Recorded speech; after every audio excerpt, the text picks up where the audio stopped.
আমি এইখানকার কমিটির যারা আছে আমি দুঃখ দিয়ে কথা বলতে আসিনি, আমি কারো কষ্ট দিয়ে কারো দালালি করতে আসিনি, কারো হিস্সা পরায়ণ হয়ে বলছি না, ভালোর জন্য বলছি, মঙ্গলের জন্য বলছি। হক কথা তো বলতে হবে, না বললে কিয়ামতের ছাড় নেই।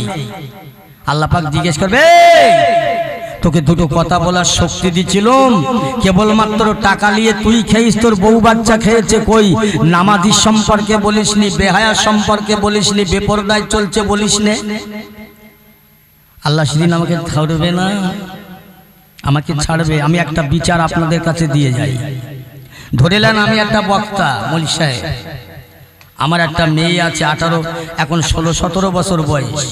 আমি বাজার থেকে সন্ধ্যাবেলা বাড়ি আসছি, আমার মেয়ে যাচ্ছে বাজারে, আমাকে বলছে, আব্বা আমাকে 10টা টাকা দাও দিন।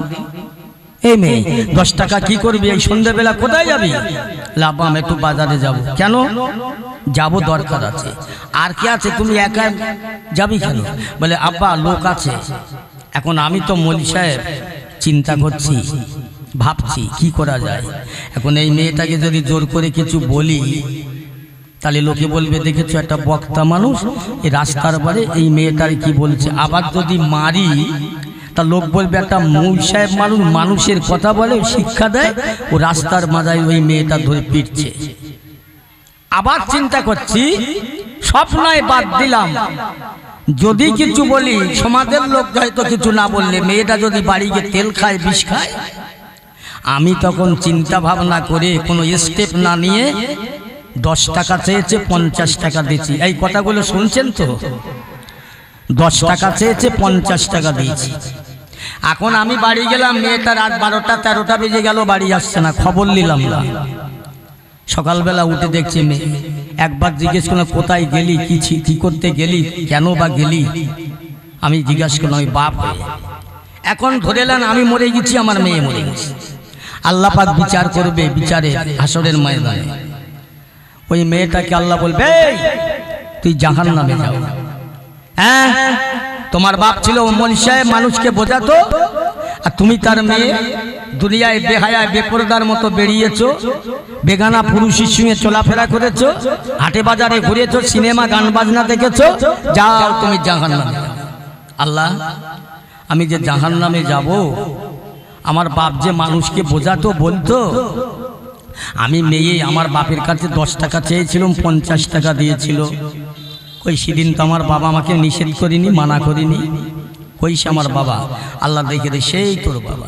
ওই মেয়েটা গিয়ে বাপকে সঙ্গে করে বলে, চাব্বা সেদিন তোমাকে 10 টাকা চেয়েছিলাম, 50 টাকা দিয়েছিল, আমাকে বারণ করুনি কেন, নিষেধ করুনি কেন, আমাকে কেন মারুনি? সেদিন আমাকে উৎসাহ দিয়েছিলে জাহান্নামে যাওয়ার জন্যে। আজকে তুমি আমার আগে জাহান্নামে যাও, তারপর আমি 2 বাপ বেটিতে এক জাহান্নামে পড়ে বাপের বুকে আমচি খাবে আর বলবে, বল আমাকে মানা করিসনি কেন?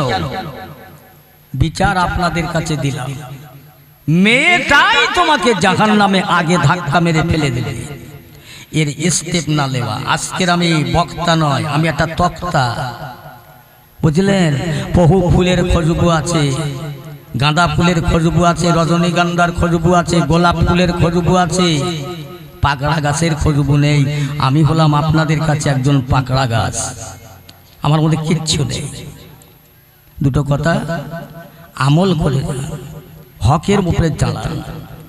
একটা মহিলা 4টে পুরুষকে জাহান্নামে নিয়ে যাবে। আল্লাহ রসুল বলেছে, প্রথম তার বাবা, দ্বিতীয় তার ভাই, তৃতীয় তার স্বামী, তারপর তার ছেলে।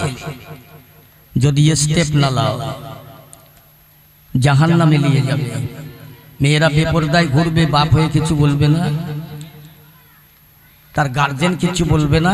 আজকে বড় দুঃখ লাগছে, নবিয়ানা মজলিস করে তার আশেপাশে এরকম কথা হবে, বেহায়ার মতো চলবে, আল্লাহ অসন্তুষ্ট হবে, আল্লাহ নারাজ হবে, আল্লাহ বেজার হয়ে যাবে। আমার নবিয়ানা মজলিসে নবীকে চেনেন, যে নবী আমার আপনার জন্য সারাটা জীবন কাঁদলো, আর সেই নবীর মহব্বত করলে না, এখানে বসলে না, একটু কাঁদলে না, একটু চিন্তা করলে না, ভাবলে না? আল্লাহ বলছেন, কুল্লু নাফসিন যায়িকাতুল মাউত, মউত আমার হবেই হবে অবধারিত। মৃত্যুর পরে আমার একটা জায়গা আছে, সেটা হলো আখিরাত। আমার আখিরাত কি হবে, আমার পরকাল কি হবে, আমার কবর কি হবে। আমি দুনিয়ার খবর রাখলাম, পেপার দেখছি, পত্রিকা দেখছি, তাম দুনিয়ার সব খবর রাখছি, আমার আখিরাতের খবর রাখি না। আমার কি হবে ভাবি না। সারাটা জীবন আনন্দ করলাম, ইয়ার কি করলাম, জীবনটা রঙে রঙিন করে দিলাম, আমার কি হবে ভাবি না। আমার যে একদিন কবরে যেতে হবে, এই ভাবনাটা যারা ভেবেছিল তাদের কাছে শিক্ষা নেন। কাঁদুন, আল্লাহর কাছে কাঁদুন, কান্না ছাড়া দুনিয়ায় কোনো পথ নাই। কাঁদার মতো কাঁদুন। আল্লাহকে যদি চাও, আল্লাহকে যদি ভালোবাসতে চাও, ভালোবাসার মতো বাসো। আল্লাহ রসুলকে যদি ভালোবাসতে চাও, ভালোবাসার মতো বাসো। ইরাম নয়, অর্ধেক দিক অর্ধেক দিকে নয়। কথা বলছেন, যদি তোমার ভালো লাগে আল্লাহ রসুলের রাস্তাটা, তাহলে আল্লাহ রসুলের রাস্তায় পরিপূর্ণ ঢুকে পড়ো। আল্লাহ রসুলের দেখানো রাস্তাটাকে তুমি ফেলে দিও না। তোমার কপাল ফাটা বদনসিব। আল্লাহ নবীর অপমান করে কোনো মানুষ রেহাই পায়নি। মুসা আলাইহিস সালামের জামানায় একজন কেতাবী আলেম ছিল, যার নাম আপনারা বহুবার শুনেছেন, আমি নতুন কিছু বলতে আসিনি। যার নাম ছিল আবুল হারেসা। আর মুসা আলাইহিস সালামের কেতাব ছিল তাওরাত। ওই কেতাবে লেখা ছিল আমার রাসূলুল্লাহর নাম কম বেশি 70 জায়গায়। আবুল হারেসা কেতাবটা ঘেঁটে দেখলো যে এই কেতাব মুসা আলাইহিস সালামের জামানাতে আল্লাহ দিল, এর মধ্যে মুহাম্মদ সাল্লামের নাম কেন না। এই নামগুলো কেটে আমি মুসা আলাইহিস সালামের নামটা বসিয়ে দেব, আল্লাহ খুশি হবে, মুসা খুশি হবে। আবুল হারেসা তাই করলেন, কেটে কেটে ওই জায়গায় মুসা আলাইহিস সালামের নাম বসালেন, আমার নবী পাকের নামটা কেটে দিলেন। সঙ্গে সঙ্গে আমার আল্লাহ সহ্য করলেন না। আবুল হারেসা কেতাবী আলেম, হাক্কানি আলেম, একেবারে সাথে সাথে আল্লাহ পাক এত নারাজ হয়ে গেল, ওকে একটা গোসাপ বানিয়ে দিল, যাকে আমাদের দেশের লোক বাংলা কথায় বলে গুহেড়িকেল সাপ, গোসাপ। ও বসে আছে রাস্তার পাশে। মুসা আলাইহিস সালাম বলছে, আবুল হারেসা কি ব্যাপার? হুজুর, আমি অন্যায় করেছি, সেটা আপনার জন্যে করেছি। আমি যদি ভুল করে থাকি সেটা আপনার জন্যই করেছি, আমাকে মাফ করে দেন। আল্লাহর কাছে বলুন, একটু কাঁদুন। আল্লাহ পাকের দরবারে মুসা বলছেন, আয় আল্লাহ, আবুল হারেসা অন্যায় করেছে, মাফ করে। আল্লাহ বলছেন, এ মুসা, আর একটা বার যদি তুমি আবুল হারেসার জন্য মাপ চাও, আমি তোমাকে নবুয়াতের দপ্তর থেকে নাম মুছে দেব। তুমি জানো যার ওসিলা আমি দুনিয়া কুল কায়নাত বানিয়েছি, আর সেই নবীর সঙ্গে বেয়াদবি করবে, আমি তো মাফ করবই না। আর তুমি যদি ওর জন্য মাপ চাও, তাহলে তোমাকে নবী দপ্তর থেকে নামটা মুছে দেব। মুসা আলাইহিস সালাম আর কোনো কথা না বলে ফিরে আসছেন। আবুল হারেসা বলছেন, হুজুর খবর, এই বাদ বেরো হবে না, তোর জন্য আমি আজকের বাদ যাচ্ছিলাম। আল্লাহর নবী গো, নাই ভুল করেছি, আমার জন্য মাপ চাইতে হবে না। এখন কি করলে আমি মাপ পাবো, কি করলে ক্ষমা পাবো? মুসা আলাইহিস সালাম বলছেন, আল্লাহ ও কি করলে মাপ পাবে বলেন? এ মুসা, ওকে যার সঙ্গে বেয়াদবি করেছে তিনি যদি মাপ করে দেয়, আমি আল্লাহ ওকে মাপ করে দেব। জোরে বলুন না সুবহানাল্লাহ। সে আখিরি জামানার নবী কবে জারি হবে আমি তো জানি না, আল্লাহকে বলুন। আল্লাহ বলছেন, যাও ওকে পাহাড়ে পাহাড়ে গুহায় গুহায় থাকতে বলো, আমার নবী জারি হবে, তারপর নবীর থেকে মাপ পাবে। অনেক কথা। মুসা আলাইহিস সালাম চলে গেলেন, ঈসা রুহুল্লাহ চতুর্থ আসমানে উঠলেন। 570 বছর দুনিয়ায় নবী ছিল না, নবী হারা দুনিয়া। 570 খ্রিস্টাব্দে 12 রবিউল আউয়াল আমার নবী আসলেন। তারপরে মক্কা থেকে নবী মদিনায় হিজরত করলেন। ওই রাস্তা দিয়ে যাচ্ছেন, ওই আবুল হারেসা আমার রাসূলুল্লাহ দুটো পায়ে জড়িয়ে ধরছেন। আল্লাহর নবী বলছেন, এই আবুল হারেসা পাছা। আল্লাহর নবী গো, আমি আবুল হারেসা যখন বুঝতে পেরেছেন আমার এই দোষা কেন হয়েছেন, আপনি তা বিলক্ষণ জানেন, আমাকে মাফ করে দেন। আল্লাহর নবী বলছেন, যা, আমি তোকে মাফ করে দিলাম। জোরে বলুন না সুবহানাল্লাহ। সঙ্গে সঙ্গে আবুল হারেসা মানুষ হয়ে গেল। আল্লাহর নবী বলছেন, এই আবুল হারেসা, আমার পিঠের চালের জামাটা উঁচু করে দেখো তো। দেখছে মাঝে মাঝে মাঝে মাঝে কাটা। হুজুরি কেন? তুই যে তৌরাত কেতাবে থেকে নামগুলো কেটেছিস, যতবার কেটেছিস ততবার আমার পিঠের চালে দাগ পড়েছে। নবীর সাথে বেয়াদবি করা, হ্যাঁ, নবীর সামনে বিয়েদুবি করলে আল্লাহ পছন্দ করে না, আল্লাহ ভালোবাসে না। আল্লাহ রসুল 1 তারিখে রাস্তা দিয়ে যাচ্ছেন, একজন মানুষ কাঁদতে কাঁদতে যাচ্ছে। কোন নবী? জিজ্ঞাসা করছেন, বাবা কাঁদতে কাঁদতে যাচ্ছ কেন? আমার নবী কি মুসলমান কি অন্য জাতি দেখতেন না? নবী দেখতেন সব মানুষ। বলছে, হুজুর আমি আবু জেহেলের কাছে কয়েকটা টাকা জমা রেখেছিলাম, টাকাগুলো দিচ্ছে না। আল্লাহর নবী বলছেন, চলেন টাকা আদায় হবে ইনশাআল্লাহ, টাকা আদায় হবে, চলেন। এখন আমাদের দেশে নয়মদ্দি টাকা রেখেছে জয়নদ্দির কাছে, কিছুদিন পরে গিয়ে বলছে, জয়নদ্দি ভাই টাকাগুলো দেন। এ বলছে, কিসের টাকা? বলে, কেন আমি 10,000 টাকা তোর কাছে আমানত হিসাবে রেখেছিলাম। এই আর একবার যদি বলিস একদম মেরে ছাল ছাড়িয়ে দেয়। কায়দা খুঁজে পাও না? টাকা রেখেছিলি কে জানে? কে জানে? টাকা রেখেছিল যে রেখেছে ওই জানে, যে লেছে ওই জানে, আর আল্লাহ জানে, আর তো কেউ জানে না। এ কানতে কানতে বাড়ি ফিরছে, অঞ্চল প্রধানের সাথে দেখা। এই কাঁদছিস কেন রে? বলছে, ভাই টাকা রেখেছিলাম জয়নদ্দির কাছে, 10,000 টাকাগুলো দিচ্ছে না। এই আর একবার জবান দিয়ে বলবি না 10,000, বল 30,000, বল 30,000। 30,000 টাকা তোরে উদ্ধার করে দেবো, আমার কত দিবি? এ ভাই এ কন্টাক্ট হয় না? হয় না? এটা কথা বলেন না আমার সাথে? হয়তো তো মাশাআল্লাহ আমরা নবীর উম্মত বটে। আমার নবী বলেছে টাকা আদায় হবে। কত টাকা? আমার কত দিবি? আমার নবীর জন্য চুক্তি হয়নি। চলে গেলে আবু জেহেলের কাছে গিয়ে বলছে, চাচা এই লোকটার টাকাগুলো মেরে দেবেন না, টাকাগুলো দেন। আবু জেহেল আমার নবীর উপরে আঙুল তুলছে, এই মোহাম্মদ 40 জনের নেতা হয়ে মাতব্বরি করতে এসছে এখানে, বেরো। বলছে, চাচা আমি মাতব্বরি করতে আসিনি, টাকাগুলো দেন। আবার আবু জেহেল চোখ বার করছে।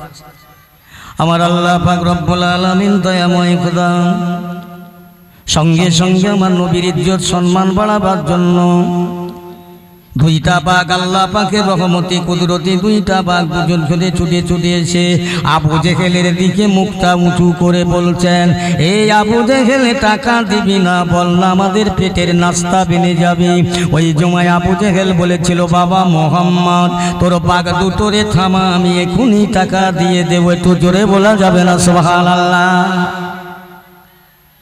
নবী ছিল আল্লাহর পক্ষে, ছিল নবী, আর আল্লাহ হচ্ছে নবীর পক্ষে। আমরা কার পক্ষে আছি বোঝাতে পারি না, পারবো না।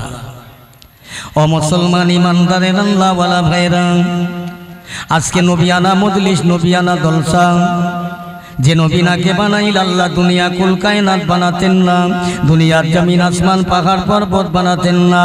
ওই নবী ওই রসুল তামাম দুনিয়ায় আসার আগে আমার আপনার জন্য কাঁদলো, আজও কাঁদছে, কায়ামতে কাঁদবে, হাসরে ময়দানে মিজানে কাঁদবে। আজও কাঁদছে, কালো কাঁদবে।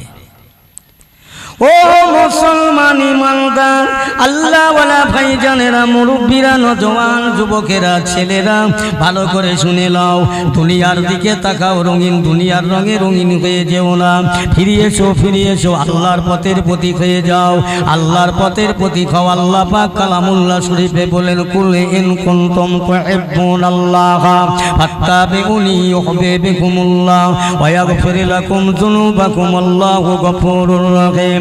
আমার আল্লাহ পাক রব্বুল আলামিন আমার নবীকে ডেকে বলে, আমার হাবিবে পিয়ারা, আমার দোস্ত বলে দাও, জগতের মানুষ যদি আমি আল্লাহকে ভালোবাসতে চায়, জগতের মানুষ যদি আমার আল্লাহর সঙ্গে সম্পর্ক রাখতে চায়, জগতের মানুষ যদি আমার সঙ্গে প্রেম করতে চায়, তাহলে তারা যেন সর্বপ্রথম আমার বন্ধু আমার হাবিবি তাদের নেতা রাহাবারকে ভালোবাসে, তাদের নবীকে ভালোবাসা, আমি আল্লাহকে ভালোবাসা, আমি আল্লাহকে ভালোবাসার বিনিময়ে তার জীবনের গুনাহ মাফ করে দেব।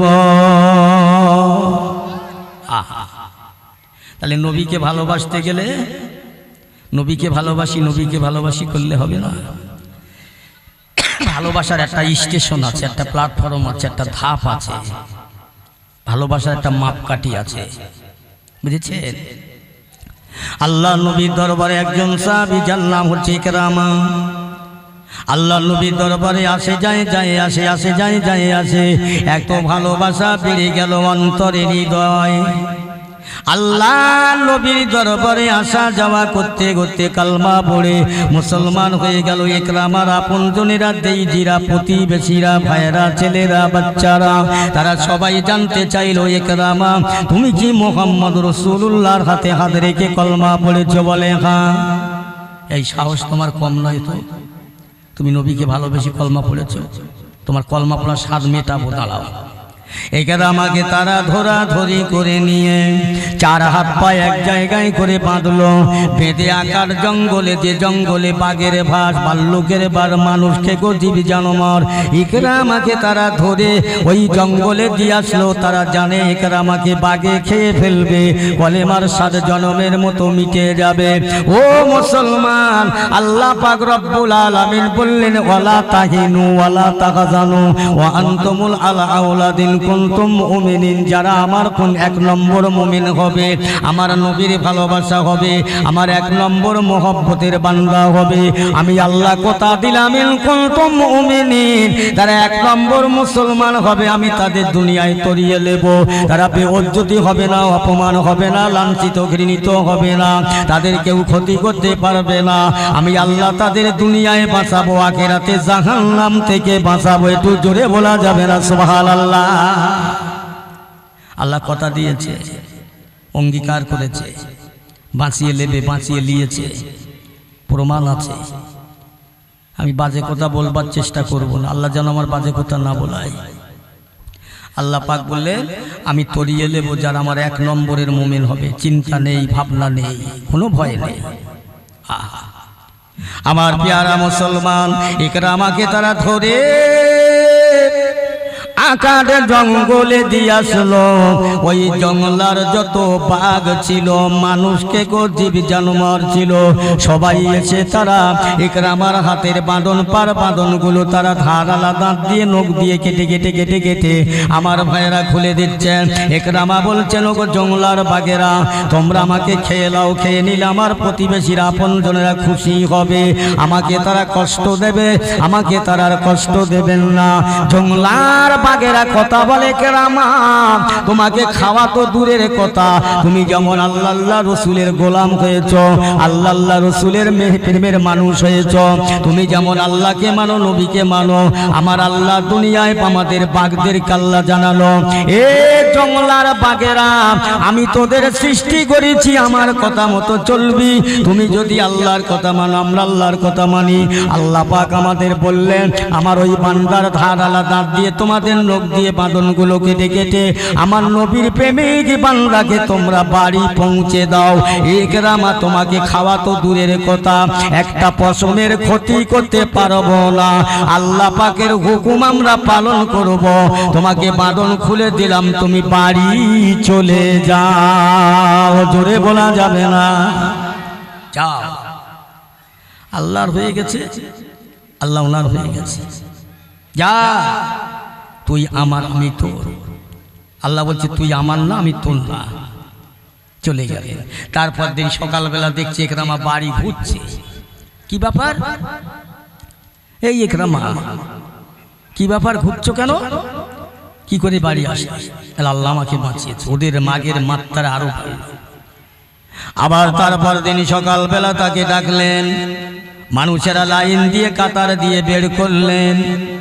ও ইকরামা, শোনো শোনো, তোমার আল্লাহ বাঁচিয়েছে, দেখি তোমার আল্লাহ এবার কেমনে বাঁচায়। ইকরামাকে তারা ধরে নিয়ে আবার তারা ভাইজান কি করছেন, তারা ধরে নিয়ে বলছে, চলো চলো, বিরাট বড় পাহাড়, উঁচু পাহাড়, হাজার হাজার ফুট উপরে উঠবো, উঠে ইকরামাকে দোলা দিয়ে দোলা দিয়ে দোলা দিয়ে দোলা দিয়ে নিচে ফেলে দেব। ইকরামা গড়িয়ে গড়িয়ে পাহাড় থেকে পড়ে যাবে, হাড় হাড্ডি, রক্তগ্রস্ত মাংস ছিন্ন বিচ্ছিন্ন হয়ে যাবে। আমরা ইসলামটাকে মিথ্যা বলে প্রচার করব, কলেমা পড়া সাদটা মিটে যাবে। এই এদের আশায় এদের নিয়ে ইকরামাকে তারা 5-22 মিলে ধরে নিয়ে পাহাড়ের উপরে উঠতে লাগলো। আমার আল্লাহ পাক বলে, আমার ফেরেশতারা জলদি করে যাও, দেরি করো না। আমার নবীর প্রেমিক, আমার বান্দা, আমার নবীর ভালোবাসার বান্দা, আমার নবীর মহব্বতের উম্মত আমি আল্লাহ পাক, আমি ডিউটি, আমি কথা দিয়েছি আমার বান্দাকে তরিয়ে নেব। এই ফেরেশতারা দৌড়ে যাও, তোমরা পাহাড় থেকে পাহাড়ের নিচু পর্যন্ত পাশাপাশি পাশাপাশি পাশাপাশি দাঁড়িয়ে যাও। ওরা যখন ছুঁড়ে ফেলে দেবে তোমরা সবাই এর হাক্কা থেকে ওর হাতে, ওর হাত থেকে ওর হাতে। ইকরামা যেন কোনো কষ্ট না পায়, ইকরামা সশরীরে যেন বাড়ি ফিরে যায়। আর একটু জোরে হবে না সুবহানাল্লাহ? যাও। আবার ফেরেশতারা তাই করলেন, সবাই ধরে ধরে ধরে ধরে। তারপর দিন সকালে আবার দেখছেন ইকরামা ফের সেই বাড়ি ঘুরছে। কি হলো? এই ইকরামা, তুমি কি করে ফেললে? বলে, আমার আল্লাহ বাঁচিয়েছে। ও, ওই রাস্তার উপরে একটা সভা হচ্ছে না, জলসা না কি বলেন দিন? হ্যাঁ, আসলে কি ব্যাপার জানেন? একজনা রাস্তার বারে বসে পায়খানা ফিরছে আর শশা খাচ্ছে। তার রাস্তার একজন ভদ্রলোক যাচ্ছে আর বলছে, এই মিয়া, হয় পায়খানা করিয়ে খা, নাই খেয়ে পায়খানা কর। এ তখন বলছে, ফের যদি বলো তুই কি জোবড়াবো আর খাবো। কথা বলছেন? এদের তাই অবস্থা, এদের যত বলো আর যাই করো উল্টো তার উৎপত্তি। এ মুসলমান জাত, আমি যেখানে যাই এখানে গল্প করার জন্য রাস্তায় বসে গল্প করছে, পাশে নবিয়ানা মজলিস হচ্ছে, ওই কথা আলেমদের কানে আসছে। আমার কানে আসবে কেন আপনাদের কথা? যা করেন ওইদিকে চলে যান। মেয়ে ছেলে বেটা ছেলে আওয়াজ করছে, কথা আমার কানে আসবে কেন? কিসের মিলাদ শুনছেন? হ্যাঁ, মাফ করে, আল্লাহর রাস্তে বলছি, বেঁচে যাবেন, আল্লাহ বাঁচাবেন। সোজা রাস্তায় চলেন, হেঁকা বেঁকা চলেন না, সোজা চলে। তাহলে ইকরামাকে তারপর দিন ফের ধরেছে। ইকরামা, কি ব্যাপার, কি করে ফিরলে? বলে, আমার আল্লাহ বাঁচিয়েছে। ওদের আরো রাগের মাত্রা বেড়ে গেল, দেখি তোমার আল্লাহ কি করে বাঁচাবে। ইকরামাকে তারা ধরে বস্তার মধ্যে নিয়ে 4 হাত পা বেঁধে তারা চিন্তা নিল, যুক্তি করলো, মিটিং করলো যে দরিয়ার মাঝখানে 2-4 দিন ধরে যাব, লঞ্চে একদম দরিয়ার মাঝখানে ফেলে দেব, যেখান থেকে ইকরামার ফিরে আসার কোনো লাইন পাবে না। পানির নিচে পড়ে, পানির দরিয়ার পানির নিচে হাঙর কুমির আছে, ওরা খেয়ে ফেলবে। আর আমরা সেই সময় মুহাম্মাদের ধর্ম ইসলামটাকে মিথ্যা বলবো যে, মুহাম্মদ তোমার কিরকম ইসলাম প্রচার করছো, তোমার ধর্ম কবুল করেছে, আর সেই মানুষটাকে বাঘে খেলো, কুমুরি খেলো। এই হেদের নীতি আশা। আল্লাহ বলছে, তোরা দেশ চলো না, বলো না, আমি সব জানি। আমি আল্লাহ যার হয়ে গেছি, আমি আল্লাহ যার হয়ে গেছি, তার আর কোনো কেউ ক্ষতি করতে পারবে না। তারা তাই করলেন। 2-4 দিন ধরে লঞ্চ, নৌকা পানির তলায় মাঝখানে গিয়ে ফেলে দিয়ে বলছে, এখান থেকে ইকরামা আর যেতে পারবে, দাও এখানে ফেলে দিয়ে সব চলো বাড়ি চলো। ফেলে দিলে। আমার আল্লাহ পাক রব্বুল আলামিন দরিয়ার পানির নিচে যত কুমির ছিল, হাঙর ছিল, মানুষ, পানির জলজন্তু ছিল, সমস্তকে বলে দিলেন, এ পানির জন্তুরা, জঙ্গলে পানির কুমিরেরা, হাঙরেরা, সব তো আমার সৃষ্টি। আল্লাহ বলছে, সব আমার সৃষ্টি, সব আমার কথা শোনো। এই ইকরামাকে কেউ খাবেন না, যেভাবে বাড়ি আসতে পারে তোমরা তাই। ইকরামাকে পানির নিচে ফেলে দিয়ে তারা আনন্দ করতে, হাসতে হাসতে ফিরে আসতেছেন। ও মুসলমান, ও আমার আল্লাহওয়ালা ভাইজানেরা, ইকরামাকে তারা ধরে পানির নিচে ফেলে দিয়ে আনন্দ করতে, হাসতে হাসতে ঘরে ফিরছেন। পানির নিচে ইকরামা পড়ে গেলেন, ফেলে দিলেন। এমন ভাইরা, কুমিরেরা, হাঙরেরা এসে বস্তাটা খুলে তাদেরকে দাপাদনগুলো খুলছেন। ইকরামা বলছো, দরিয়ার জীব জানোয়ারেরা, আমি তোমাদের খাদ্য হিসাবে যদি হয়ে যাই, খেয়ে নাও। আমার জানে ওরা কষ্ট দেয়, আমার আপনজনেরা খুশি হবে, আমার আপনজনেরা সন্তুষ্ট হবে তোমরা যদি খেয়ে নাও। পানির দরিয়ার মধ্যে যতগুলো জীব জানোয়ার ছিল সবার একই কথা, ইকরামা তোমাকে খাওয়া তো দূরের কথা, তোমার একটা গার পশম ক্ষতি করতে আল্লাহ নিষেধ করলো। তুমি যেমন আল্লাহ রসুলকে ভালোবাসো, আমরা আল্লাহ রসুলকে ভালোবাসি। আল্লাহ আমাদের হুকুম করলেন ইকরামা তোমাকে যাতে বাড়ি তাড়াতাড়ি ফিরতে পারো। আল্লাহ পাক আমাদের তাই বলে দিল। ইকরামাকে তারা বাঁধনটা খুলে দিয়ে তারা এক এক লাইনে দাঁড়িয়ে গেল, পিঠের চালে করে বহন করে তারা ইকরামাকে দরিয়ার কিনারায় পারে পৌঁছে দিল। এখনো যারা দরিয়ার পানিতে ইকরামাকে ফেলে দিল তারা বাড়ি ফিরল না। তার আগে আল্লাহর নবীর ভক্ত ভালোবাসা ইকরামা তাদের আগে বাড়ি ফিরল। একবার জোরে বলা যাবে না সুবহানাল্লাহ? বুঝেছে? ইকরামাকে আবার থেকে বাড়ি, এখনো তারা ফিরিনি। তো যারা ইকরামাকে দরিয়ার পানিতে ফেলে দিল তারা তা এখনো ফিরল না। এ ফিরল কি করে? কি ব্যাপার? ইকরামাকে আবার তারা ডাকলেন, বলো তো ইকরামা কি করে তুমি বাঁচলে? একটাই কথা, আমার আল্লাহ বাঁচিয়েছে। জোরে বলেন না সুবহানাল্লাহ? অনেক মানুষেরা বলে ধান টান থালামারা করে বলছে ভাই ধানের মাত্রা কম হয়েছে, তার কারণ হলো সারের মাত্রা কম হয়ে গেছে। ঈমান থাকবে তো? সারের মাত্রা কম। ও বলল না যে আমার নসিবে আল্লাহ যেটা রেখেছিলেন, দুনিয়ায় মানুষ সৃষ্টি করার আগে তার তকদির সৃষ্টি করেছে, তার নসিব সৃষ্টি করেছে। সে কতদিন বাঁচবে, কতটা জমাবে, কতটা কামাবে, কতটা খাবে, তার নসিবে, তার নসিবের খাতায় লেখা আছে। আজকের এখান জলসা হবে, আমি জলসা করব, আমার নসিবে লেখা ছিল তাই হচ্ছে। এটা বিশ্বাস করতে হবে। এই বিশ্বাস করার নামই ঈমান। তোমার নসিবকে বিশ্বাস করার নামই ঈমান। আল্লাহ বাঁচিয়েছে বলে দেখি সব লোকের এক জায়গায় হয়ে বলছে আজকে সব চল। ইকরামা কিন্তু জিতে গেছে, আমরা সব হেরে গেছি। জোরে বলুন না সুবহানাল্লাহ? ধরো ইকরামাকে বললেন তুমি বলো তো কি করে বাঁচলে, সমস্ত বিষয়টা বললেন। ইকরামার বিরোধী যারা, দুশ্মন যারা, তারা বলতে লাগলো ও ইকরামা আজ তুমি জিতে গেলে, বিজয়ী হলে, আমরা হেরে গেলাম, প্রস্ত হলাম। চলো না যে লোকটার হাতে হাত দিয়ে কলমা পড়েছ, মুসলমান হয়েছ, আমরা আর পিছিয়ে থাকবো না, প্রজ্ঞা করব না। সবাই ইকরামার সঙ্গী হয়ে আল্লাহ নবীর দরবারে গিয়ে সবাই একে একে আল্লাহ রসুলের হাতে হাত দিয়ে আল্লাহর মহাবাণী কলমা পড়ে তারা মুসলমান হয়ে জান্নাতের যোগ্য মানুষ হয়ে গেল। জোরে বলুন সুবহানাল্লাহ? এমনি নবীকে ভালোবাসবে কি করে? রাসূলকে ভালোবাসা আলাদা জিনিস। এখন আমরা যারা এখানে বসে আছি নবীকে দেখিনি, আল্লাহকে দেখিনি, জান্নাত জাহান্নাম দেখিনি, বিশ্বাস করেছি নবী আছে, আল্লাহ আছে, জাহান্নাম আছে, জান্নাত আছে। বিশ্বাসটার নাম ঈমান। বিশ্বাস করে বসেছি এখানে। আবু জেহেল আমার নবীকে দেখেছে, আবু লাহাব দেখেছে। আল্লাহ রসুলকে যারা দেখেছে তারা রক্ত জড়িয়ে দিয়েছে পাথর মেরে, বরং কলেমা তাদের নসিব হয়নি, কপাল ফাটা।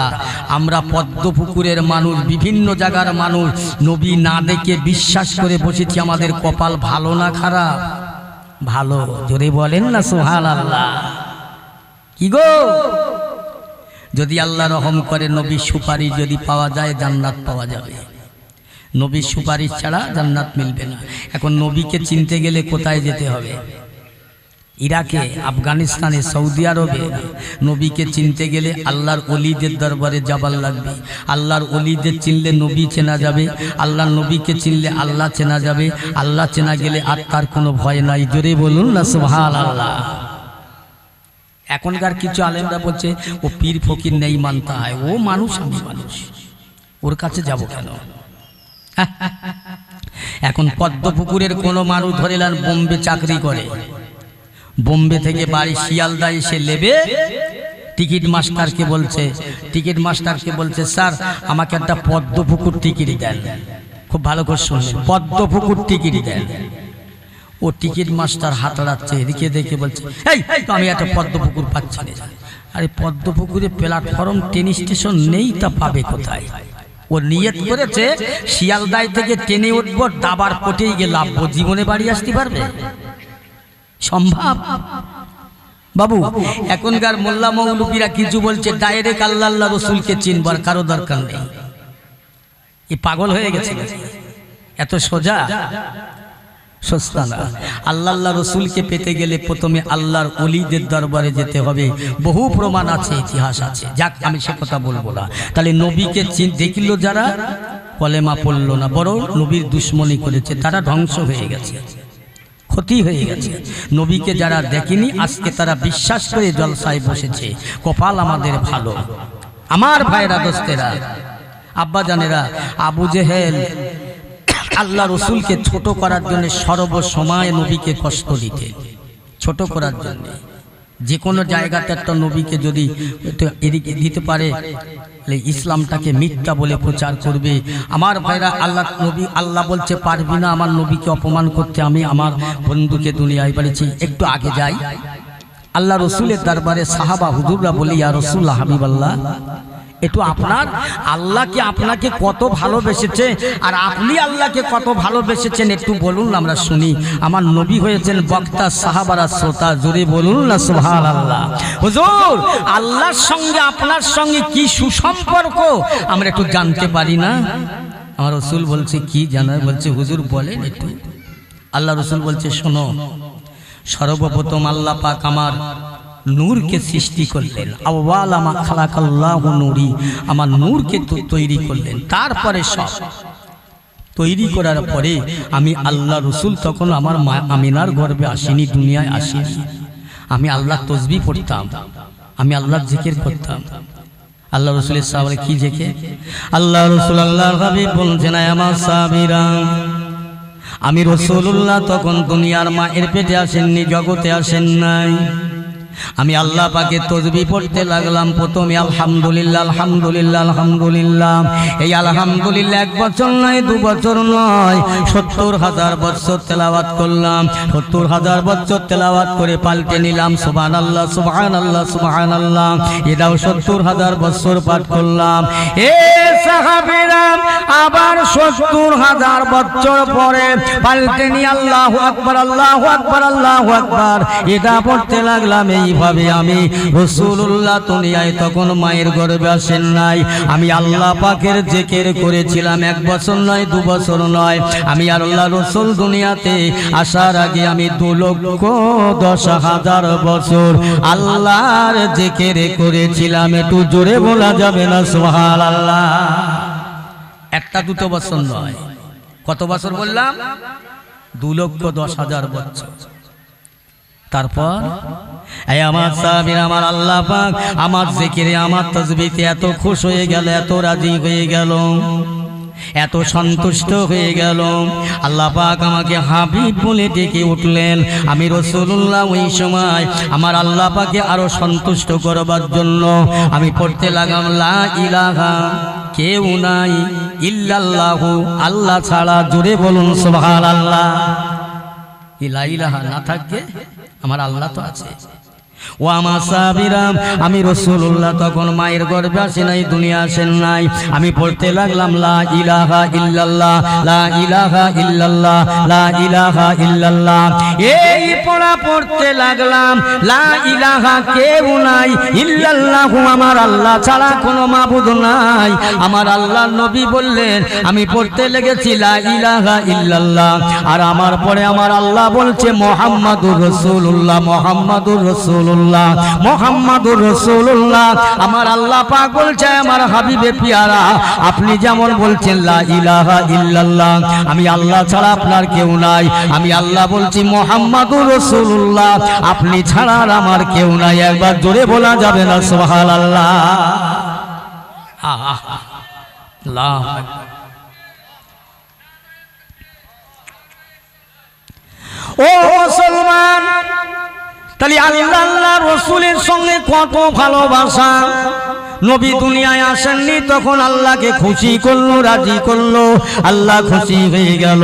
আমার নবী সাহাবারা জিজ্ঞাসা করলেন, ইয়া রাসূলুল্লাহ, হাবিবাল্লাহ, কেন আপনি এত জিকির করলেন, কেন আপনি এত তাসবিহ পড়লেন, এত জিকির করলেন?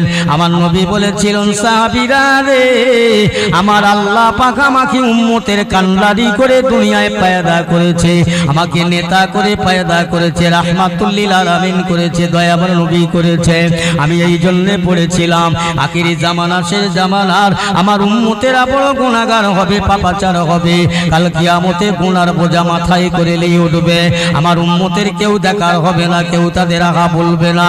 ও সাহাবাগণেরা, আমি রাসূলুল্লাহ, আমি যা তাসবিহ তেলাওয়াত করেছি এর বিনিময়ে যদি আল্লাহ পাক কিছু নেকি দেয়, কিছু সওয়াব দেয়, এই সব নেকিগুলো আমার সেদিন গুনাহগার উম্মতের পাল্লায় তুলে দিয়ে তাদের জাহান্নাম থেকে বাঁচাবার চেষ্টা করব। জোরে বলুন সুবহানাল্লাহ।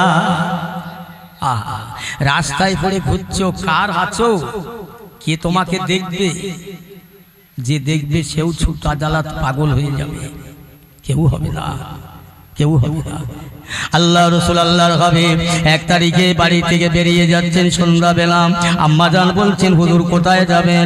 আমি মসজিদে নববী শরীফে যাব। ইয়া রাসূলুল্লাহ, হাবিবাল্লাহ, আমি আয়েশার ঘরে আপনি ইবাদত করেন, জিকির করেন, তেলাওয়াত করেন, এইলেন আমার ঘরে আপনার নামাজের যায় নামাজ বিছিয়ে দিলাম। আল্লাহ রাসূল তামাম রাত জিকির করলেন, নামাজ পড়লেন।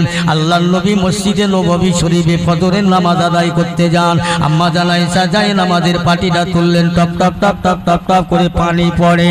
আল্লাহ রাসূল ঘরে আসার পরে, ইয়া রাসূলুল্লাহ, ইয়া হাবিবাল্লাহ, আপনি যে যায় নামাজে নামাজ পড়েছেন, ওই নামাজের পাটিটা এত ভিজে কেন? আসমানের বৃষ্টি হলো না, ঘর তো ভাঙা ছিল না। ইয়া রাসূলুল্লাহ, এত ভিজে কেন? মনে হয় এখনই যেন পানি থেকে ভিজিয়ে নিয়ে আসলাম। আমার নবী বলছেন, আয়েশা, এই নামাজের পাটিটা ভিজে কেন? আবার জানতে চাই আমার কি কাঁদাতে চাও? ইয়া রাসূলুল্লাহ, আমি আয়েশাকে মাফ করবেন, ক্ষমা করবেন। আয়েশা, আমি আমার উম্মতে মুহাম্মাদের জন্য তামাম রাতটা কেঁদেছি। আমার নামাজের পাটিটা দুনিয়ার পানিতে ভিজিনি, খালের পানিতে, বিলের পানিতে, পুকুরের পানিতে, দরিয়ার পানিতে ভিজিনি, আসমানের পানিতে ভিজি না। ও আয়েশা, আমার নামাজের মশাল্লাটা আমি রাসূলুল্লাহর চোখের পানিতে ভিজেছে, কারণ আমার উম্মতেরা বড় গুনাহগার হবে, তাদের মাপের জন্য কাঁদলাম, এত কান্না কাঁদলাম। আমার নামাজের মশাল্লা ভিজে গেল, কিন্তু আমার উম্মতের নাজাতের ফয়সালা এখনো হলো না। আহা, কে কাঁদবে? কে আছে আপনজন? কেউ হবে না। আল্লাহ আল্লাহ রাসূল ছাড়া ভালোবাসে। মরে যাব, মরে যেতে হবে, কবরে যাব, কবর হবে। সেই নবীর প্রেমের পাগল যারা দুনিয়ায়, তারা হাসিনি, ইয়াতকি ঠাট্টা করলেন না। আল্লাহ রসুলকে তারা চিনে, আল্লাহ রসুলের মায়া করে, মহব্বত করে তারা দুনিয়া থেকে বিদায় হয়ে গেল। হায় হায়, আল্লাহ রসুল আল্লাহর হাবিব, দয়ার নবী, দিন দুনিয়ার বাদশা হাবিবুল্লাহ 1 তারিখ এক জায়গায় উম্মতের কথা মনে করে আমার ভাইয়েরা মক্কার মরুভূমি নানার সেজদায় পড়ে কাঁদতে লাগলেন। কিছু আবু জেহেলের চেলা চাওয়ানদারা এসে বললেন, ও বাদশা জাহানাম, আপনার ভাইপো মুহাম্মদ সেই বাগান নদী এমন করে মাঠের ময়দানে, যেখানে গাছ নাই, পালা নাই, জনমানব শূন্য, পাহাড় আর পাহাড়, ওই পাহাড়ের নিকটে বসে আপনার ভাতিজা মুহাম্মদ আজ সেজদায় মাথা রেখে কাঁদছে আর বলছে, ইয়া হাবলি উম্মতি, ইয়া হাবলি উম্মতি, ইয়া গুনাহগার উম্মতি। এই সময় আবু জেহেল বলছে, আমার সেনা সৈন্যরা, দেরি করো না, দৌড়ে যাও, দৌড়ে যাও, ছুটে ছুটে যাও, দৌড়ে দৌড়ে যাও, ওই যে উটের নোংরা পচা নাড়ি ভুঁড়ি আছে, ওইগুলো টুলি করে তাড়াতাড়ি করে নিয়ে আমার ভাতিজা মুহাম্মাদের শরীরে চাপা দাও, ওর মধ্যে পড়ে মারা যাবে, ইসলাম শেষ হয়ে যাবে। আমার আল্লাহ বলে, হয় না, হতে পারে না। তাই করলে বেঈমানেরা আমার নবীকে তারা চিনল না, আমার রাসূলকে তারা জানলো না। তারা আবু জেহেলের যুক্তি মতো, কৌশল মতো তারা ওই নোংরা জিনিসগুলো নিয়ে আমার রাসূল পাকের দেহ মোবারকে চাপা দেয়, নূরের চেহারায় চাপা দেয়। যে নবীর চেহারা দিয়ে ঘামবার হলে মিশকাম্বারের মতো ঘাম বানতে ঘামের বারবার হয়, যে নবীর গায়ে মাছি বসে না, মশা বসা বসে না, সাপ বিচেতে কাটে না, যে নবীর ছায়া জমিনে পড়ে না। ও মুসলমান ইমানদার, আল্লাহ নবীর শরীরে তারা চাপা দিয়ে হাসতে হাসতে ঘরে ফিরলেন। আমার আম্মা জানায় ফাতেমা রাদিয়াল্লাহু তাআলা আনহা, কেউ বলেছে তখন 9 বছর বয়স, কেউ বলেছে 7 বছর বয়স। আব্বাজানকে খুঁজে না পেয়ে আমার ভাইরা বেরিয়ে পড়ে আব্বাজান আব্বাজান আব্বাজান আব্বাজান করে কাঁদতে লাগলেন। দেখতে পেলে শুনতে পান ওই নোংরা নারী ভুঁড়ির ভিতরে থেকে আমার নবীর গলার আওয়াজ আসছে। ফাতেমা আমার কি করলেন, হাত দিয়ে ঠেলতে লাগলেন। এই তো আমার আব্বাজানের কণ্ঠস্বর, ঠেলে ঠেলে ঠেলে ঠেলে সরাতে পারলেন না।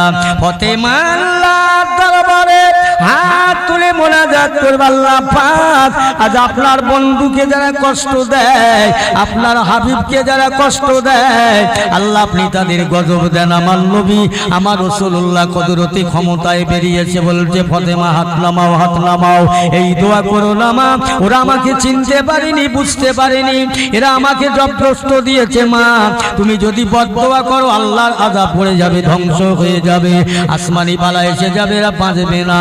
ও ফাতেমা বরং এসো, আমি রাসূলুল্লাহ, তুমি আমার বেটি ফাতেমা দোয়া করি আল্লাহ যেন ওদের হেদায়েত দেয়, ইসলামকে যেন চিনতে পারে। ফাতেমা যদি দোয়া করো, শেষ হয়ে গেলে আমি আল্লাহর পাক দিন ইসলাম কোথায় প্রচার করব মা। দয়ার নবী দোয়া করলেন, আল্লাহ রাসূল দোয়া চাইলেন, তবু কারোর প্রতিশোধ নিল না। একটু জোরে বলা যাবে না সুবহানাল্লাহ? আমরা প্রতিশোধ নিই, আমার নবী প্রতিশোধ লওয়া নবী নয়। এসো, ওরা চিনতে পারেনি, ওরা আমাকে চিনিনি, দোয়া করি, দোয়া করছি আল্লাহ যেন ওদের হেদায়েত দেয়, ওরা যেন ইসলামকে চিনতে পারে, তবে তো। আর আজকের নবিয়ানা মজলিস, ইসলামিক মজলিস দিয়ে এই মুসলমানের ঘরের ছেলেরা বাজার করছে, বাজার। বড় দুঃখ লাগে, শুধু এখানে নয়, সব জায়গায় একই হাল, একটা রেওয়াজ হয়ে গেছে।